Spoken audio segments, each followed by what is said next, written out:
We are back. Sam Seder, Emma Vigeland on the Majority Report. Want to welcome to the program Mike Duncan. He's the host of the Revolutions podcast, author of The Hero of Two Worlds, the Marquis de Lafayette in the Age of Revolution. Mike, thanks so much for joining us. I can't tell you, just, within moments of announcing that you're going to be on the show, I got a ton of IMs. A lot of our listeners love your podcasts. Fantastic. That's what I like to hear. So thanks for joining us. And you've written a book now. Let's just start with why did you write a book? Why didn't you just do this as a podcast? Well, I mean, I kind of did it as a podcast, and the Lafayette book comes out of the podcast. Because the show Revolutions, I cover great political revolutions in discrete seasons. So like season 2 is the American Revolution, season 3 is the French Revolution, season 4 is the Haitian Revolution. And as I was marching through all of these revolutions, there was this one guy who kept showing up over and over again, and it was the Marquis de Lafayette. He shows up as a 19-year-old in the American Revolution, attaches himself to the Continental Army and helps, overthrow the British and kick the monarchy out, and then goes on to play a major role in the French Revolution, sort of taking back a lot of what he had picked up in America and trying to apply it to the French situation. But then after that, he continues to live like this life deeply involved in the great political controversies and conflicts of the day, all the way up to the very end when he's like 70 years old, and trying to overthrow King Charles X of France in the French Revolution of 1830. So having studied all of this in the podcast and explained all of this in the podcast, then when it came time to write my second book, I pitched this to my publisher saying like, oh, I have this guy Lafayette. He's everywhere. He's this great figure. He's emblematic of, the age of democratic revolution. And they just looked at me and they were like, do you mean the French guy from Hamilton? And right, I said, yeah, the French guy from Hamilton. And they said, great, go write a book about the French guy from Hamilton. I'm surprised they did not make you title the book "The French Guy from Hamilton." I mean, if the marketing department had their way, the book probably would have been called "The French Guy from Hamilton, the Marquis de Lafayette in the Age of Revolution." What I'm really curious about, having gone through all of those revolutions that you follow, and your process, as I understand it, is, you just read a tremendous amount and sort of like synthesize these different angles in which different historians have examined these things. What runs through all of those revolutions as a theme? And then I guess we'll hop over to like what Lafayette had that also sort of paralleled that. Yeah, I mean, that's an enormous question, right? What are the similar themes that run through all great political and social revolutions? And actually, like, the show is ending right now, and what I'm doing to sort of wrap everything up, I finished a 3-year run talking about the Russian Revolution, and what I'm doing right now is actually trying to answer that question. It's nothing that can be succinctly done in like 60 seconds, but I'm trying to do 12 or 15 episodes where we do walk through and compare and contrast the French experience from the Russian experience, from the Mexican experience, to try to figure out what kind of society a revolution is going to enter into, because a very stable and successful society is not going to have a revolution. So you have to start with something that is becoming unsuccessful, that's not a political system, that's not able to answer the great questions of the day, which is going to lead to sort of elites beginning to question whether or not the people who are in power should really be in power. And what we do see as a pattern, though, is there are conflicts within the ruling class and within the upper classes over who should have power and how power should be distributed, that then starts to spill out into the popular sphere. Usually those elites inviting popular forces into the picture. Once those popular forces get invited into the picture, then it becomes very chaotic and kind of an anything goes, like Schrodinger's revolution situation, where we don't know who's going to win and we don't know what's going to emerge. But then these patterns will just continue to unfold. So the quick answer is there's very definitely sort of recognizable patterns that we've seen through all of these different revolutions, where I think if a revolution were to break out in the future, many of those patterns would be followed again. But every revolution is also its own unique and special snowflake with its own unique and special problems. So wait, so this is fascinating. So it's your contention that it starts from above, as opposed to from the bottom. I think so. I believe that for a revolution to actually become a revolution and not just a revolt or an insurrection, you need to have some kind of buy-in from somebody controlling the wealth and resources that somebody in the ruling class is going to actually possess to be able to arm and fund and run the kind of popular armies or, you know, guerrilla campaigns that are necessary to topple a regime. I think you need buy-in from inside the ruling class to begin with, and that's usually where a revolutionary moment can spring from. Is if you have a united ruling class, it's going to be very, very difficult for any revolution to get off the ground. If you have a divided ruling class where some elements within that ruling class are very much looking to not just change who rules, but how ruling is even done, like the system itself, as opposed to just the personnel. I think that's really where you get your first breaking point. And then a lot of times, just to get even a little more specific, is that a lot of these divisions inside the ruling class break down over a financial crisis that is besetting the sovereign, where the sovereign needs money and the sovereign isn't able to fund itself anymore. And as it goes looking for money, it's going to come across elements inside the ruling class that will say things like, we'll give you money, but you have to give us political reform. And if those reforms are not carried out, then you start building revolutionary energy. Was that surprising to you? Like, I mean, at the end of your journey, was that concept surprising to you? I don't know. It's such a famous part of the French Revolution, and also I think the American Revolution, that like going into my very detailed study of revolutions, that was something that I kind of knew, I understood going into it, and then just kept seeing it pop up over and over again. I mean, the American Revolution is a lot about the British ministry just trying to balance its books after the 7 Years' War and coming out with financial innovations and tax innovations to at least have their colonial apparatus break even. They weren't even really trying to make money off of it. They were just hoping it would, you know, the administration would pay for itself. But those kinds of financial questions are often at the very, like those little teeny, like the beginning of the snowball that rolls downhill is often about financial troubles and how the banks are not necessarily trusting you anymore as sovereign. Does that create some sort of inherent kind of tension or contradiction there? Because if a revolution is most likely to spring up when there are members of the ruling class feeling discontent or who are in favor of change, then by its very nature, would it not essentially create its revolutionary goals for, say, like the masses of people participating in it? Doesn't it kind of hamstring it to a degree? Well, this is when we get to the point in the revolution when the people who originally start the revolution lose all control of the ideas that are being pursued, what the actual objective is here. And a lot of what those ruling classes are trying to do in the initial stages is use the popular pressures to leverage the sovereign in some way, but they want it to basically be a negotiating tool more than they want it to be some actual like overwhelming uprising, because most of them do not want to see the socioeconomic system overthrown because they're the ones benefiting from that socioeconomic system.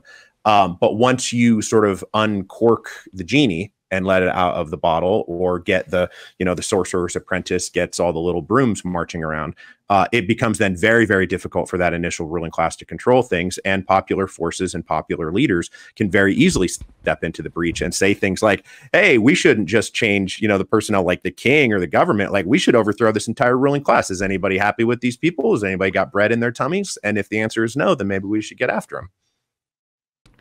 What did Lafayette have? Well, let me, before we get to specifically Lafayette, how much does like the number of people impact the impact that an individual can have? Like, you know, like could you have a Lafayette figure who is that prominent in two different countries, you know, revolution, you know, attempting more even on some level, but like, could that exist today where we just have so many people that you really need more of like a cabal of Lafayette's? Yeah, well, I mean, it is obviously we're dealing with much smaller populations. And actually, one of the big differences between the American Revolution and the French Revolution is the sheer scale of it, where, you know, you're talking about a couple million people involved in the American Revolution, and practically that many people were living in Paris at the time of 1789. So France was an enormous country at the time. I think the are there people today who command the kind of personal fame and influence to be able to have that kind of individual influence on even a very large country like the United States? And the answer to that is, of course. Look at who has the most followers on social media. Look at Donald Trump. That guy is absolutely able to command and influence events on a very personal level, despite living in a country of like 300, I don't know, what are we at now? 350 million people. So I think that it's very definitely possible for that kind of famous individual to continue to exert, influence over events up to and including just their own passing whims, without even sort of any set of ideals at all. So what was it about Lafayette that where does Lafayette figure in terms of like, was he presumably part of the elite, representative of the elite? Yeah. I mean, I know he came from that, but was he ever, well, just, I guess, give us some, just a general background on Lafayette and then contextualize him in this sort of, this dynamic. Yeah, ultimately, like after sort of his early childhood, Lafayette is a part of the very inner circle of the French nobility. As a teenager, he marries his wife. Adrienne is a daughter of probably the second most important family in France, and that gains him entrance to the palace at Versailles. I mean, before Marie Antoinette and Louis even become king and queen, Lafayette is in their social circle. That's pretty much who he's hanging out with. And so he is going to be among those elements that in the broader scope of history, who's going to turn his back on the privileges and the positions and the structures of Ancien Regime France, where he benefited enormously, right? He was in that privileged caste, but he's going to be in a set of liberal nobles who are going to challenge that system and believe that France ought to have a constitution, not just royal absolutism. There should be a prescribed list of political rights that everybody enjoys. We can't just be subjects. We need to move into a citizen-based monarchy. So in 1789, Lafayette is definitely among those who is using his fame, his influence, his power, his wealth. He was an enormously wealthy man, to back the forces that are challenging royal absolutism and kind of the reactionary conservatives inside the Bourbon monarchy. So that's who he is. But at the same time, I think that it's fair to say that Lafayette was not necessarily like a traitor to his class, because he was also very interested in private property rights and believed that those were very important. And so he didn't necessarily want to see, the world turned upside down. And he did not want the economic structure to necessarily change. He did want it reformed and improved, but that's where he sits. He's a liberal noble who wants a more just and rational political system existing alongside what he would consider to be a more just and rational economic system. There was a lot more latitude for change, I guess. You could still hold on to that private property and say like, we should not be necessarily ruled by just like one person. Right. And that's the split. This is a split between political revolutions and social revolutions, where, there is a group of people who are always going to want to see the system changed. And oftentimes that goes along with more liberal civil rights and constitutionalism, who are not going to want to take the next step towards sort of a socialistic reorganization of society. And this is like, if you project forward a little bit, beyond the French Revolution of 1789 to like the revolutions of 1848, that's mostly what makes the revolutions of 1848 flounder. Is there was a huge split between liberals who wanted a political revolution but not a social revolution, and sort of young Marx and young Engels and a lot of the proto-socialists who wanted to completely reorganize European society from top to bottom. Is that, I mean, that's got to be, it's much tougher to find elites who are going to actually be those traitors to their class in that regard. Right. It's a very rare thing to actually find a true traitor to their class, because even you take somebody like FDR, who, if you're bumming around, the rich estates out in Massachusetts, you're going to find people talking about him at the time as a traitor to his class, that Roosevelt is betraying the American aristocracy. But I think that if you kind of look back at the bigger picture, Franklin is very obviously trying to save the system as much as he's trying to overthrow it, right? Like, he's not actually trying to overthrow the basic structure of American capitalism. He's trying to rescue it from what he thinks is the problems besetting it. But Roosevelt himself was no great traitor to his class. So it's very, I don't know who actually fits into that. Just, if anybody's got a suggestion, I'd love to hear it. Somebody who was super rich and then just, went off and tried to completely overdo it. I guess Engels. Yeah. I guess Engels kind of did, but he still lived a very bourgeois lifestyle. I think he would have been shocked and horrified if he had to actually live hand to mouth. Well, you know, maybe I guess presumably he had this notion of like things would be different for his kids, presumably. Maybe. Yeah. I don't know. Yeah, we'll put angles on there. All right, got a couple of questions. Okay. First off, Matt has two questions for you. Okay. His first one was the agency of Freemasons in these revolutions. Where do they play a role? The so the Freemasons are around through the entire age of democratic revolution. My sense on the Freemasons is that it was a social club for idealistic intellectuals that you will find members of all members across the ideological spectrum and social classes join the Freemasons at various points.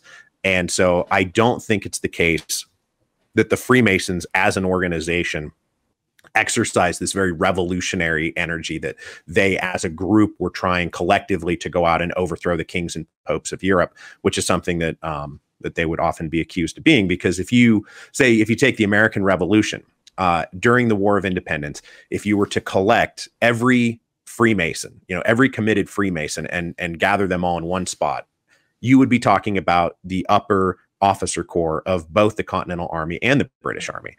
Most of the elites were a part of the Freemasons at some point or another. There are conservatives, there are radicals, there are liberals who are in it. So it was a place that you went where I think it very definitely propagated Enlightenment ideals about you know, secularism and rationality and liberty and equality. But as a force, it was more of a social club, I think, than an actual like political missile being aimed at the monarchies and the Pope. The Illuminati, totally different story. Right. Yeah, of course. Yeah, we're not talking about the Illuminati here. Now, those were some Bavarian radicals who absolutely we can't upended all talk society. about the Illuminati. Right. Who are in league league with the lizard people who live in the hollow earth. You're saying too much. Obviously, we're not talking about that. Well, we don't all want to go into the witness protection program, so let's just we'll move to the next question. Yeah, I don't want to. Smart. I don't want our power to get shut off again. No. Matt also wants to know what you thought of American slavery. What do you mean by that, Matt? What did Lafayette? I assume you're again. Oh, what did Lafayette think about slavery? Yeah, I assume Mike, you were. I'm not pro-slavery. Right. Yeah. Okay, No, I'm not. All right, good. We just want to. No, I'm a staunch abolitionist over here. Which was as was Lafayette. This is one of the things that a lot of people don't know about him.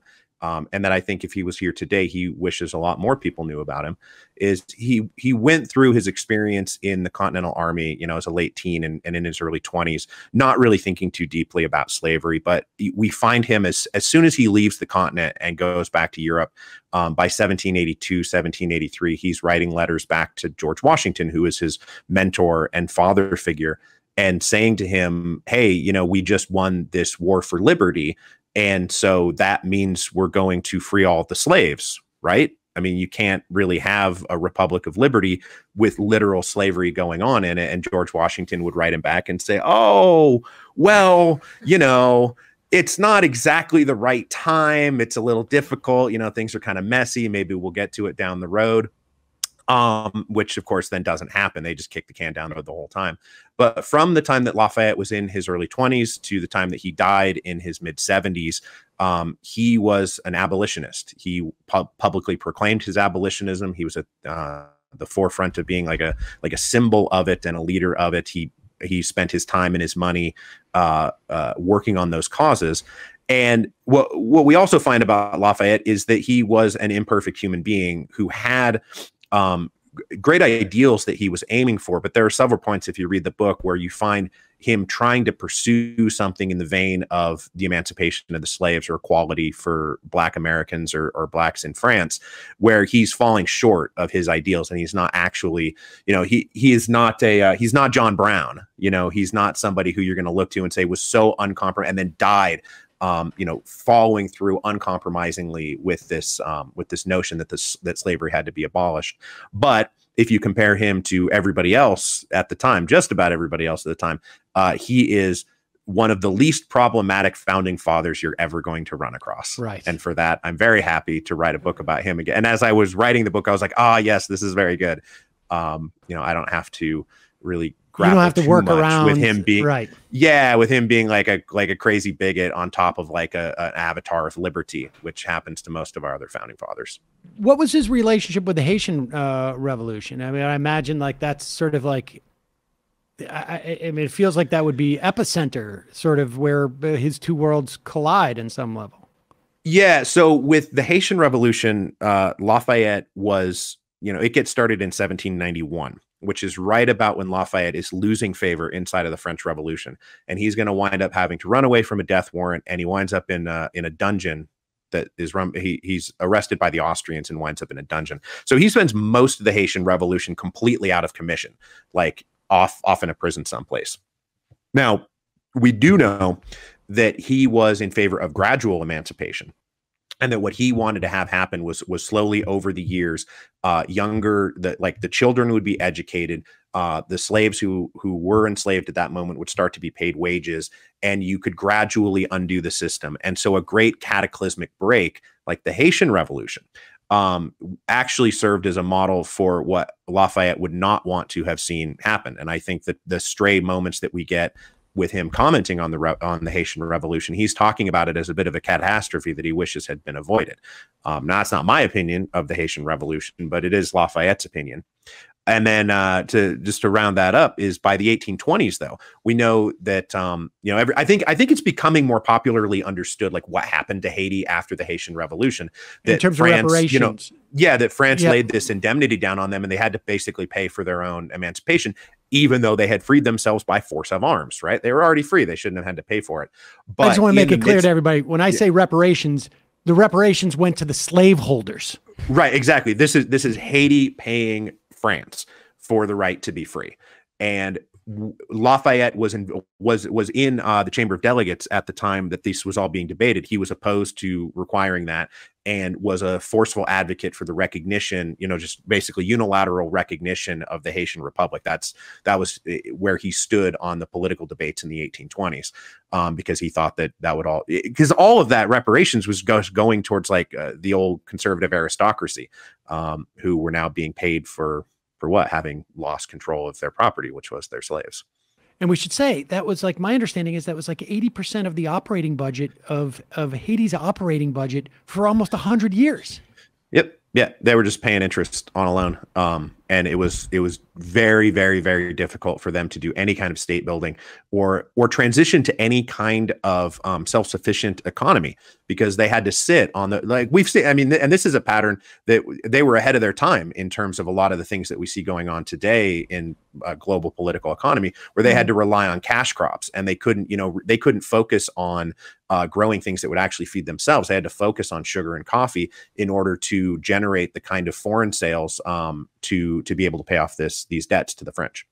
And it's also just like a great example of austerity politics by like dominant colonial nations as a way to punish the nations that they colonize for any kind of rebellion or act that threatens their capital. And of course, Haiti was occupied by the United States for about 20, 25, 30 years. And the Clinton Foundation keep trying to keep that up. We all get into the extraction game. Yeah. Everybody, we're just going to keep. It really is that's just an amazingly disturbing story. All right, last question for you, and this came from. I didn't write down the name. Two kids in a trench coat, which also means nothing to you. That's okay. We take IMs from people, and they come up with all sorts of names. Do you see any historical parallels to the threats to democracy that we are facing in the United States? Maybe you don't see a threat to democracy in the United States. There's no threat. Yeah, there's no. I don't really see anything going on out there. Seems pretty chill, par for the course. Nope, no troubles here. Well, it's just for the sake. Let's stipulate that there are. For the sake of argument. But is there like, where do you see like, and we should say that you not only before your Revolutions series, you were looking at at Rome, and may also be some templates there. Sure.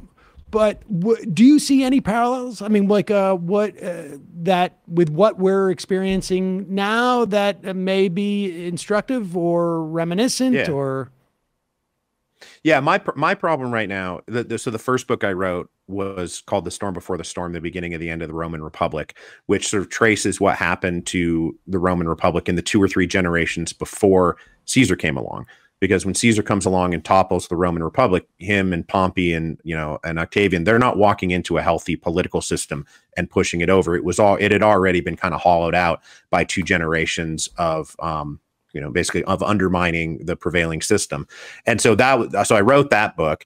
And then in my revolutions work, I'm constantly coming into a society and analyzing the structures that lead to revolution. And I'm always talking about revolution. So every society I'm looking at is inevitably going to collapse into revolution. So what that means is that when I am just going about my life as a citizen in the United States in the 21st century, and I'm looking at our political systems and our economic systems, I see red warning flags and signs like everywhere. It is impossible to not look around at everything that's happening right now and not say, that there is a potential for revolutionary upheaval in the United States in the 21st century.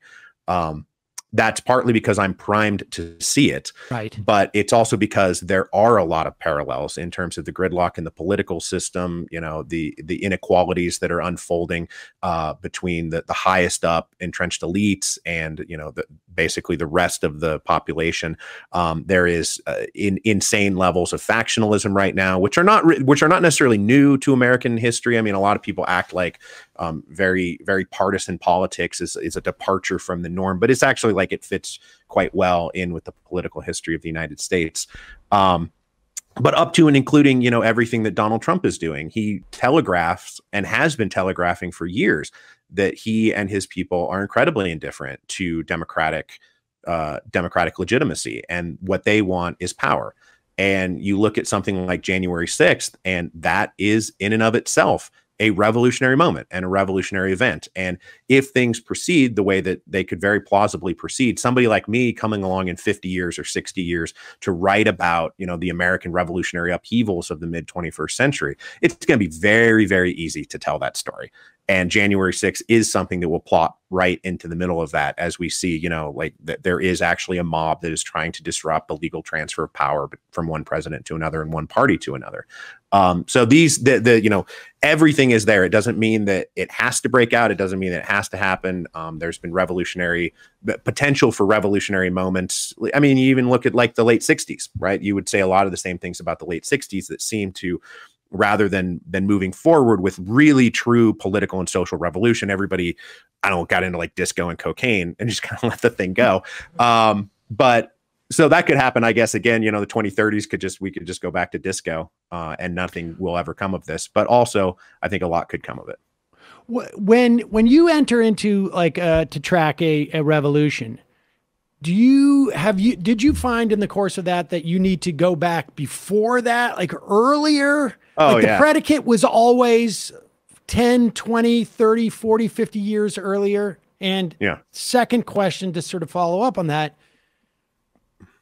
does the complexity of the society slow the roll to that? Like the wind up for a revolution, did you find that it is longer or shorter based upon the sort of complexity of the political situation in the country? Or was there a sort of it always starts 40 years out?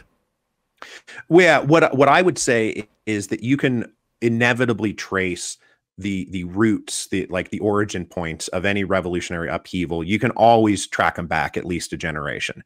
And the things that are going to explode in 20, 25 years hence are getting going in that moment before the revolution is actually going to break out. And once a revolution breaks out, you can look back and you can very easily see how those things get started.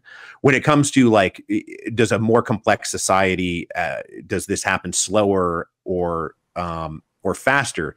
I haven't really come across anything like that. But the main thing that happens with revolutions is that even though they build very slowly, and even though a lot of pieces have to fit into place before they work, when the revolution comes, it's usually very surprising, very spontaneous. Nobody actually predicted it or saw it coming. It's just some things started happening. People started taking advantage of some moments. And then the next thing you know, you've got yourself a revolution that then we can look back as historians and trace the origins of. But most revolutions, you can't say, oh, you know, we're 5 years from a revolution here. Or now we're 3 years from a revolution. Now we're 1 year from a revolution. It's mostly just you look around and see the pieces, whether or not they're fitting into place or not. And then something is going to happen and nobody's going to be able to predict it.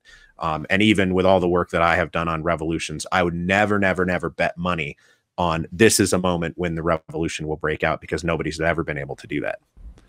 It feels like, to the extent that you know, the kindling, you know, is being, I guess, amassed, and we don't know where the spark will come, and that's where, you know, you get that. I mean, to the extent that that's happening, it also feels like, and maybe this is wishful thinking on my part, that there are competing revolutionary forces, at least in the context of this country, that, like, it could go one of two ways, you know, pretty dramatically different ways, in the event that we have something like that. Like, I sort of feel like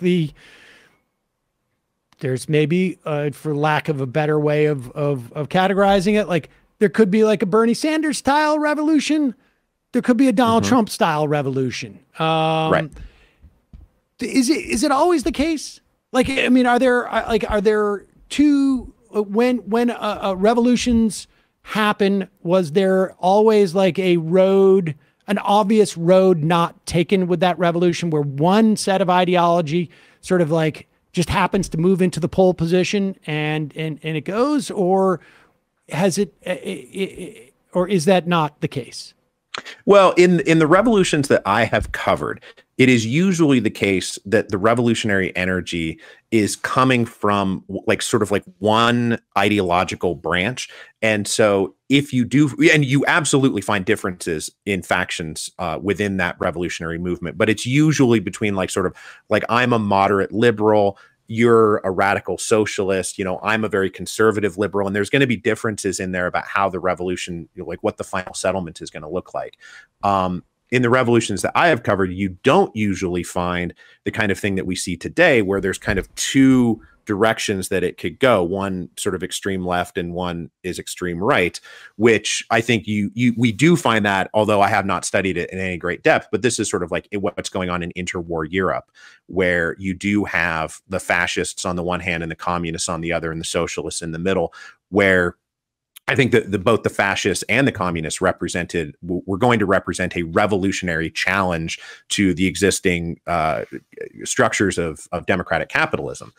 And that's mostly what we see today. And I mean, my pessimistic take and my not, you know, happy sunshine take is that to the extent that there's revolutionary energy in the United States in the 21st century, it is mostly wrapped up in the MAGA movement. And it is not actually mostly wrapped up in anything that's happening on the left. And I don't really think that there is a revolutionary left in any kind of meaningful sense right now. And Bernie Sanders is certainly not a revolutionary. Right. And if the political system, and we see this with Sanders, and Sanders has never made any bones about this. He's never misled anyone on this point, is you often find him moving back towards like defending the Democratic Party as an institution and the American Republic as an institution. He's not actually calling for the overthrow of anything. Whereas Donald Trump and his movement, it's very clear that they are willing to overthrow many different things and throw the entire constitutional order if need be in order to get their way and attain power. And that's, even though it's right wing and even though it's incredibly reactionary, that's a revolutionary challenge to the state that I just don't really see manifesting on the left right now. Right. I mean, I would agree with that assessment. I mean, I think there's some sentiment for greater, I guess, leftist change or reform than we've seen probably in the past 30 or 40 years. But to the for sure. But to the extent that anybody wants to overthrow something, I don't even know if that's rooted in ideology other than, I guess, fascism on some level. Maybe that's you find that to be too strong a word, but tough to argue. Right. I don't find calling them to be fascist to be too strong of a word. Well, that makes me happy. Well, Mike, walks like a duck, it talks like a duck. It's, you know, exactly. Or I guess if it goose steps like a goose. Yeah, That's maybe probably we should goose just, stepping. you could use the goose instead of a duck in that instance. Yeah, there we Well, go. the book is Hero of Two Worlds, the Marquis de Lafayette in the Age of Revolution. The Revolutions podcast. I mean, all of your podcast work people can find anywhere. We'll put a link to all of that at majority.fm. Really appreciate your time, and I'm looking forward to reading this book. Thanks very much. Thanks for having me. Thanks so much.